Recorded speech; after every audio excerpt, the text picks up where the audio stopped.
그래서 신기하게도요, 김어중 씨 노래를 들으면요, 남녀노소 할 것 없이 다 울고 있습니다.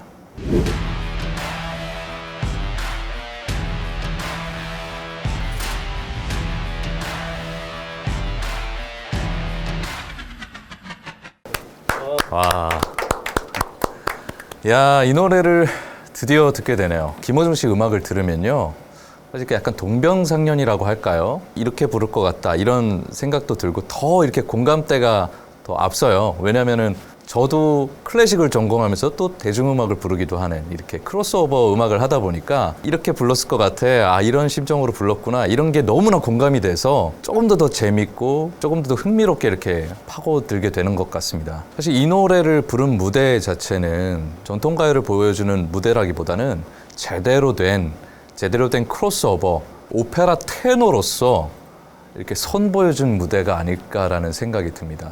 전통 트로트 창법을 구사한 게 아니고 클래시컬하게 보여줬죠. 그러면서도 가요의 어떤 깊이도 담아서 뒤에서는 오페라 발성까지 사용하면서 이 노래를 이렇게 소화했구나, 이 노래를, 이런 어떤 감탄을 또 하게 되는 그런 무대였습니다. 사실 클래시컬한 발성이요, 이 나의 디테일한 섬세한 마음까지도 전달하기까지는 정말 쉽지 않습니다. 저한테도 어떤 분이 이렇게 물어볼 때도 있더라고요. 성악을 전공할 때부터 이렇게 들었는데 목소리가 태어날 때부터 그러셨습니까? 라는 이런 얘기를 하더라고요. 제가요? 이렇게 대답을 하기도 했었는데 아니죠. 사실 목소리가 처음부터 그렇지는 않았는데 목소리가 좋다는 얘기를 듣다 보니 성악을 전공하시는 분들이 많아요. 그러면 노래가 좋아서 성악을 전공하지, 유럽에서 유명한 어떤 클래식 음악가들처럼 3살 때부터 우리가 정장 입고 가서 부모님과 함께 오페라 극장에 가는 거 아니지 않습니까? 그렇죠. 그런 문화가 아니고 저희들 어렸을 때부터 사실 나훈아, 남진 씨 노래를 들으면서 자라왔잖아요. 아니면 뭐 아이돌 음악을 듣거나 그러다가 노래가 좋은데 대학을 가야겠고 또 성악이 좋아, 성악으로 한번 전공해보자, 이렇게 해서 들어갔기 때문에 성악 발성이 처음부터 입혀져 있지는 않아요. 그럼 성악 발성은 내추럴 발성입니까? 자연적인 발성이에요? 아니에요. 만들어진 발성입니다. 그러니까 더 마이크 없이 극장을 울리는 발성을 훈련하다 보니까 되게 고난이도의 훈련을 좀 길게 해야 됩니다. 우리가 헬스 하듯이 근육을 키우듯이 발성만 크게 나온다고 되지 않아요. 거기서 그 훈련이 되어서 그 발성이 내 말이 돼야 됩니다. 내 말이 되어서 내가 디테일하게 그 감정 전달까지 가기까지는요, 정말 어렵습니다. 그래서 이탈리아어로 부르기 시작하거나 뭐 독일어로 부르기도 하는데요. 이 오페라 가수가 딱 한국말로 가요를 선택해서 부를 때 오히려 되게 유명한 성악가이신데도 불구하고 이질적인 느낌을 들일 때가 많아요. 저도 깜짝깜짝 놀랄 때도 있거든요. 보고 싶다, 이렇게 만약에 부른다고 생각해 보세요. 정통 벨칸토 창법을 불렀는데 이질적인 이 노래를 차라리 이 선곡을 안 하셨으면 좋겠는데 하시는 분들도 되려 계십니다. 생각보다 이 내추럴 발성이 마이크를 써서 이 밴드와 함께 어우러져서 목소리를 감정적으로 이 가슴으로 울려서 여러분께 전달드리는 게 되게 쉽지 않아요. 제가 아는 크로스오버 가수 중에 제일 좋아하는 안드레아 보첼리, 누구세요? 이렇게 생각되시죠?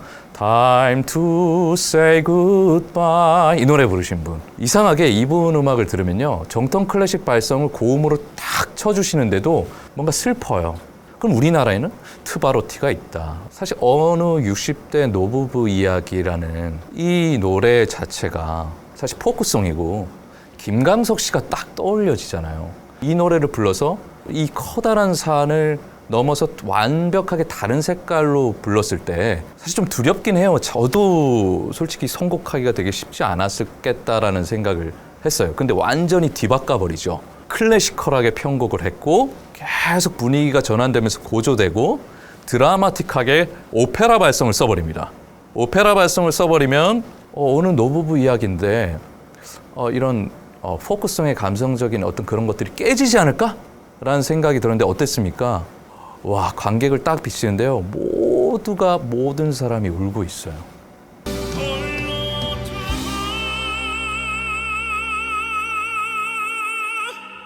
능력이구나, 이런 생각이 들었어요. 심지어 거기서 이렇게 오페라 발성으로 고음을 내버리면요, 이렇게 고음을 내버리면요, 드라마가 깨질 수도 있어요. 이질적일 수도 있고 갑자기 이 캐릭터는 뭐지? 이렇게 생각할 수도 있습니다. 그런데 전혀 캐릭터가 깨지지 않았고 이 노래를 훨씬 더 드라마틱하게 찡하게 우리 가슴속으로 이렇게 만들어버렸어요. 이거는 김어중 씨만의 능력이다.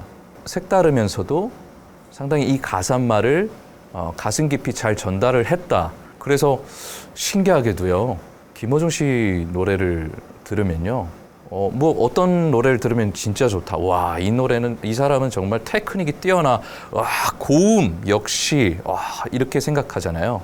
근데 이상하게 아까 관객분들 이렇게 또 보셨겠지만 그 노래를 불렀을 때 관객분들이 딱 비춰졌겠지만 남녀노소 할 것 없이 다 울고 있습니다. 김어중 씨 노래를 들으면 다 울어요. 그런 어떤 힘을 가지고 계신 것 같아요. 특히나 아주 파워풀한 벨칸토 창법의 오페라 창법에 고음을 내는데도 불구하고 슬퍼요. 사람들의 마음을 먹먹하게 적셔주셨던 게 떠올라졌습니다. 그리고 한 가지 좀 느낀 점은 뒤에 영화 있잖아요. 저도 저 영화를 봤는데 이 사랑이라는 게 뭘까 이렇게 생각되어지는 이 시대에 서로 이렇게 알콩달콩 이렇게 살아가시는 그 모습을 담아주셨고, 또 어떻게 보면 그 영화와 함께 하나의 OST가 돼서 쫙 김어중 씨가 부르는 그 장면 자체가 그냥 감동이구나 이런 생각도 들었고요. 그런 생각을 했어요. 저도 그렇고 어떤 사랑하는 사람과 언젠가는 이별을 하잖아요. 그렇죠? 이별을 하고 나서 죽음을 맞이할 텐데, 그러고 나서 우리가 천국이라는 곳에서 다시 만나길 바라잖아요. 그럼 만났을 때 어떤 모습일까? 90대 노인일까? 이런 생각을 많이 하죠.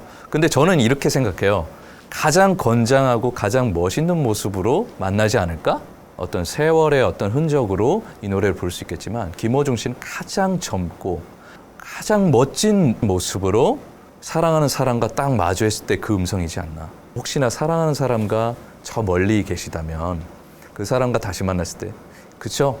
걔는 아주 멋있는 모습, 그리고 가장 예쁜 모습으로 만나시고 싶지 않습니까? 그런 것들이 이 노래의 아주 매력적인 색깔로 딱 드러냈고, 그런데 이 가사말은 하나하나씩 다 나에게 해주는 말이구나 라고 이렇게 공감을 해주듯이 이렇게 메시지 전달이 된 것 같아요. 그래서 이 노래가 정말 와닿는 이유는요, 우리의 그 시절 가장 아름답고 그 찬란했던 우리의 모습, 그리고 여러분의 모습이죠. 가장 뜨겁게 사랑하고 가장 예쁘고 멋있었던 그 모습이 떠올려져서, 그래서 우리가 다 같이 눈물을 흘리는 겁니다. 네, 오늘 김어중 씨 버전으로 또 이 노래를 들어봤는데요. 더 큰 감동이 있었고요. 또 여러 가지 많은 것들이 느낄 수 있었던 그런 시간이었던 것 같아요. 여러분들도 그러셨죠? 그러셨다면 아시죠? 네, 구독과 좋아요 그리고 알림 설정까지 잘 부탁드리겠습니다. 여러분 감사합니다.